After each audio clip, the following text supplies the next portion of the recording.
بسم اللہ الرحمن الرحیم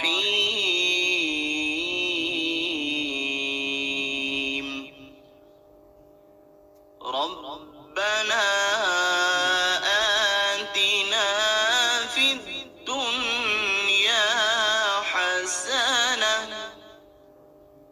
وفي الآخرة حسنة وقنا عذاب النار۔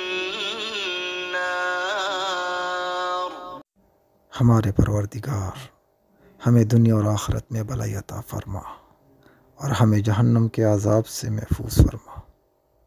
ایک ایسی دعا جو حضور پاک صلی اللہ علیہ وسلم ہمیشہ اپنے معمول میں رکھتے تھے، ہر وقت یہ دعا آپ صلی اللہ علیہ وسلم فرماتے تھے۔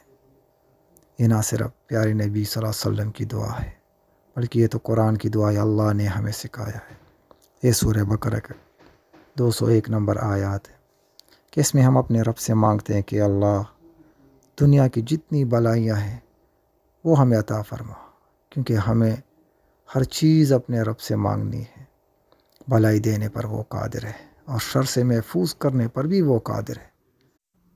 دنیا کی ہر بلائی اپنے رب سے مانگنی ہے اور ساتھ ساتھ دنیا کے ہر شر سے محفوظ ہونے کے لیے بھی اپنے رب کی طرف متوجہ ہونا ہے، اپنے رب سے مانگنا ہے کہ اللہ ہمیں بلائی عطا فرماؤ، ہمیں شر سے محفوظ فرما اور آخرت کی بلائی بھی ہمیں عطا فرما۔ اس سخت دن میں اے اللہ اس سخت دن کی سختی سے ہمیں بچا۔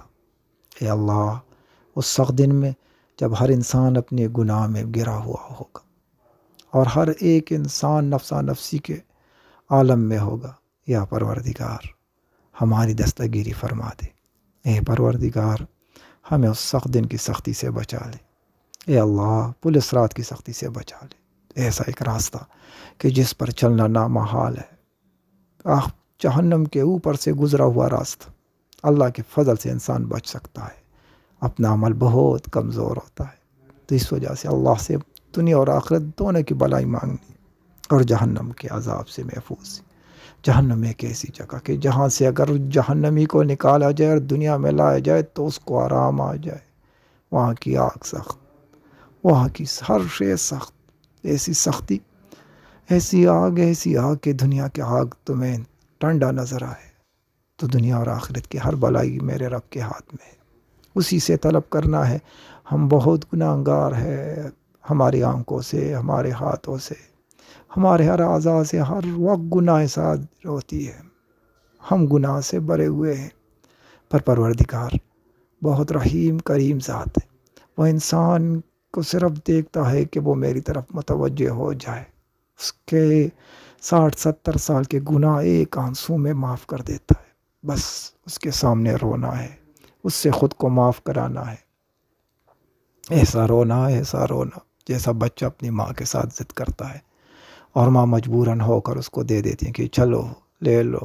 ارے اس بچے کی طرح اللہ کے سامنے رونا ہے۔ اور رمضان کا یہ مبارک مہینہ جہاں پر اللہ رب العزت کے بخشش کے دروازے کھلے ہوتے ہیں، جنت کے دروازے کھل جاتے ہیں، جہنم کے دروازے بند ہو جاتے ہیں، یہ اکرام ہے حضور پاک صلی اللہ علیہ وسلم کی امت کے لیے۔ شیاطین کو جکڑ دیا جاتا ہے۔ تو بس اپنے رب کے سامنے دعا مانگو، ہر وقت دعا مانگو اور اس دعا کو بہت کثرت سے پڑھا کرو، ساتھ ساتھ اپنے لیے اور اپنے پورے عالم انسانیت کے لیے دعا مانگا کرو۔ جو بھی ضرورت ہو چھوٹی سے چھوٹی وہ اپنے رب سے منایا کرو۔ اللہ رب العزت مجھے بھی اس پر عمل کی توفیق عطا فرمائے اور آپ کو بھی، آمین۔